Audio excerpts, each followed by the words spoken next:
Hi guys, நம்ம இன்னைக்கு சேர்க்காத ஒரு 2 விஷயத்தை சேர்க்க போகிறோம். மணி இப்போ ராத்திரி 12:23 ஆகுது.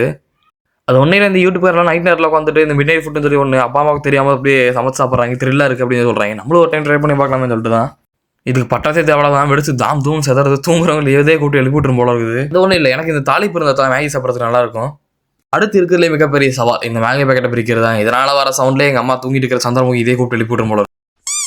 இந்த இப்பி நூடுல்ஸ் எதோ ஸ்பெஷல் டாப்பிங்ஸ் சொல்லிட்டு புதுசாக ஒன்று கொடுத்துருக்காங்க. இது வரைக்கும் என் வாழ்க்கையில் நான் முன்ன பின்ன பார்த்தே கிடையாது. நீங்கள் என்ன பார்த்து மறக்காம கமெண்ட்டில் சொல்லிட்டு போங்க. பயபுள்ள இந்த மேகி சும்மா சாப்பிட்டே நல்லா தான் இருக்கும். நாம போடுவோமா கறி மசாலா மிளகாத்தூள் எல்லாத்தையும் போட்டு உள்ள ஒரு கொலாபரேஷன் பண்ணி விட்டாச்சு.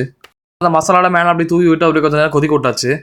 இந்த மேகி நம்ம 2 நிமிஷம் 2 சொல்லி போட்டிருக்காங்க. ஆனால் கிட்டத்தட்ட நானும் அரை மணி நேரம் கொண்டு இருக்கிற ஒன்றும் வேலைக்கிழமை தெரியல. அப்புறம் தான் என் மூளை ஒரு பக்கம் இழுத்துட்டு காருக்கு எதுக்கு அச்சாணி அப்படிங்கிற மாதிரி ஒரு கேள்வி கேட்டுச்சு. என்னன்னா அதில் உப்பு போட்ட தெரியாமல்.